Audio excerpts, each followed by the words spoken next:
इंसान के लिए गुजरे हुए जमाने के बारे में जानना उसके मौजूदा और आने वाले कल को बेहतर बनाने के लिए मददगार साबित होता है।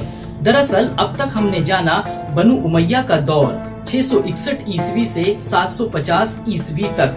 बनु उमैया के बाद शुरू होता है बनु अब्बास का दौर, जिसका पहला खलीफा अब्दुल्ला बिन मोहम्मद था, जो कि अबुल अब्बास सफा के नाम से मशहूर हुआ।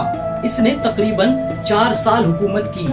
इसके जमाने में बहुत लोगों का खून बहा, इसीलिए इतिहासीकारों ने अबुल अब्बास को सफ़ा यानी खून बहाने वाले का नाम दिया।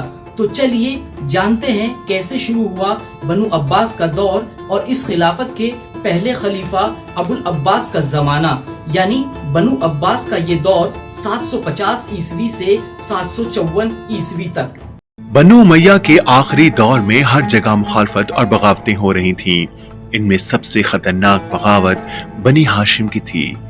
बनी हाशिम क्योंकि मोहम्मद सल्लल्लाहु अलैहि वसल्लम के खानदान से ताल्लुक रखते थे, इसीलिए वो लोग शुरू में दोनों गिरोहों ने मिलकर बनु उमैया की हुकूमत के खिलाफ बगावतें की, लेकिन बाद में अब्बासी गिरोह गालिब हो गया और हजरत अब्बास के पोते मोहम्मद बिन अली को इमामत का ओहदा सौंप दिया, जो कि हजरत अली के गैर फातिमी बेटे मोहम्मद बिन हनफिया के बेटे थे। और जब उनका इंतकाल हो गया तो उनके बेटे इब्राहिम को उनका जानशीन बनाया गया। मारवान के दौर में इब्राहिम को भी कत्ल कर दिया गया, जिसके बाद उसका भाई अब्दुल्ला बिन मोहम्मद यानी अब्दुल अब्बास सफा जानशीन हुआ, जिसको खिलाफत अब्बासिया का पहला खलीफा कहा जाता है। अबुल अब्बास ने अपने भाई इब्राहिम के गम में काला लिबास और काला झंडा अब्बासियों का निशान करार दिया।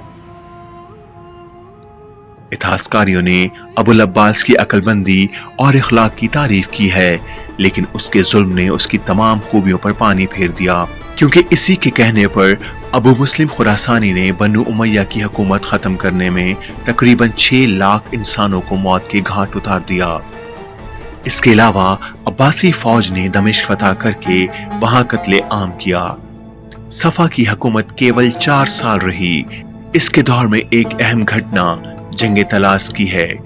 ये जंग तुर्किस्तान की पूर्वी सीमा पर अरबाब और चीनियों के बीच 751 ईस्वी में हुई। चीनियों ने मुसलमानों की आपसी लड़ाई से फायदा उठाकर तुर्किस्तान पर कब्जा करने की कोशिश की थी, लेकिन तल्लास की इस जंग में उन्हें हार का मुंह देखना पड़ा, जिसके बाद वो हमेशा के लिए तुर्किस्तान से हाथ धो बैठे। अरबों की इस फतह ने यह साबित कर दिया कि इन मुल्कों की तहजीब और कल्चर इस्लामी ही रहेगा और चीनी सभ्यता को यहाँ कदम रखने की इजाजत नहीं दी जाएगी। दरअसल अबू सफा का दौर विरोधियों को कुचलने और नई हुकूमत को मजबूत बनाने में ही गुजरा। उसने इराक के शहर अंबार को अपनी राजधानी बनाया और इसी राजधानी में 754 ईस्वी में उसकी मौत हुई। अबुल अब्बास ने अपनी राजधानी के पास एक शहर और आबाद किया, जिसे हाशमिया के नाम से जाना जाता है। सफा की मौत के बाद उसका भाई अबू जाफर मंसूर 754 ईस्वी में तख्त नशीन होता है, जिसने तकरीबन 21 साल शानदार हुकूमत की। आगे जानेंगे अबू जाफर मसरूर का जमाना, जो कि ज्ञान विज्ञान के क्षेत्र में इल्मी तरक्की के लिए जाना जाता है। बनु अब्बास का ये दौर 754 ईस्वी से 775 ईस्वी तक रहा। दूसरों तक इस वीडियो को पहुंचाने के लिए लाइक और शेयर करें। चैनल को सब्सक्राइब करने के बाद घंटी का बटन दबाएं ताकि आने वाली हर वीडियो आप तक पहुंचती रहे।